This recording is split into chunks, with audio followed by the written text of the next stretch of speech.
Integrated Pest Management, or IPM for short, is a process you can use to solve pest and disease problems while minimising risks to people and the environment.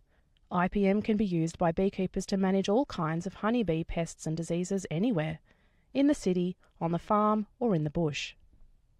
Why should a beekeeper practice integrated pest management? When pests or diseases are not identified or not managed effectively by the beekeeper, honeybee colonies can be at risk of weakening or dying.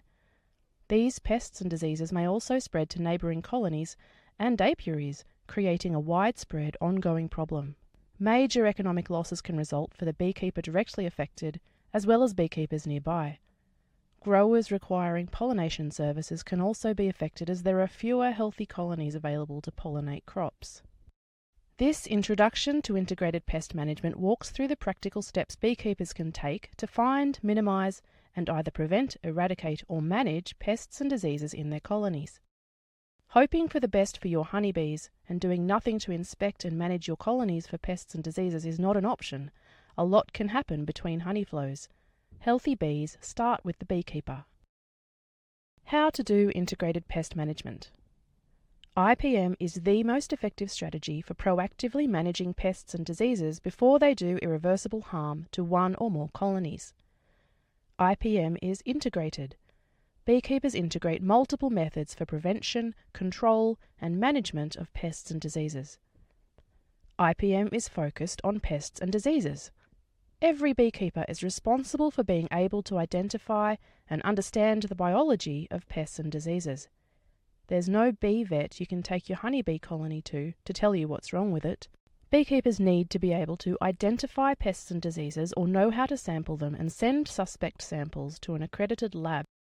And beekeepers need to be able to evaluate the pest and disease levels and know at what point management is required.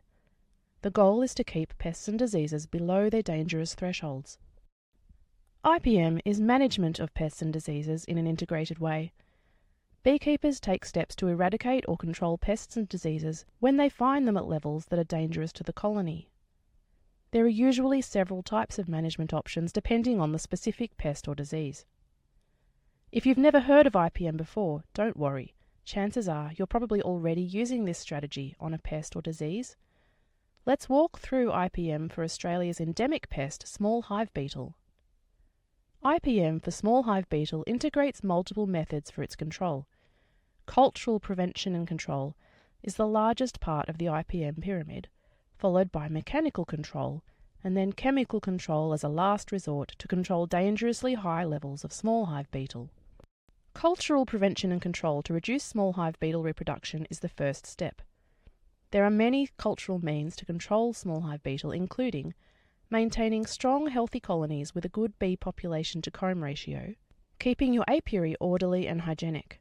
Dead colonies, frames, and beeswax scraps should be removed and stored appropriately, for example in cold storage, or in a container which has been fumigated by a chemical license holder.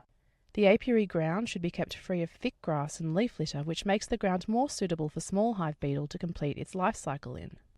Using beetle traps with a non-chemical control agent such as vegetable oil.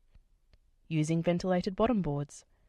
Storing hive frames and equipment to prevent beetle access, such as in cold storage or in a container which has been fumigated by a chemical license holder. Taking care during any hive manipulations. Be efficient and brief in all hive manipulations. Take care no frames are stuck together because this prevents bee access and protects beetle larvae. Avoiding areas of known high small hive beetle populations during high-risk times, such as in hot, humid conditions, and appropriately disposing of combs or equipment previously heavily infested with small hive beetle larvae, because it repels honeybees and attracts more small hive beetle. Mechanical controls are used to kill small hive beetle by physical means. There are several mechanical means to control small hive beetle, which include using beetle traps with a non-chemical control agent such as vegetable oil or diatomaceous earth where legal. Killing small hive beetle by hand may be workable with only a few hives. Trapping beetles in chucks cloth or other rough fabric placed between the hive lid and top bars of frames is another form of mechanical control. Chemical controls are used as a last resort to kill small hive beetle when levels are so high that cultural and mechanical controls aren't enough. Chemical interventions include legal, commercially available harbouragers such as Apathor and Topbait.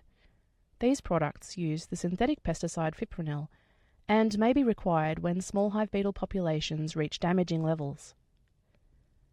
Integrated pest management will improve the health and productivity of your honeybees, whether you've got one colony or thousands, and have positive effects on your business profitability if you're making a living from beekeeping. Benefits will also flow on to other beekeepers nearby and to growers who rely on pollination services. Knowing what safe, legal and responsible chemicals to use also contributes to safety for honey consumers and the environment. Get into IPM for beekeeping at its best.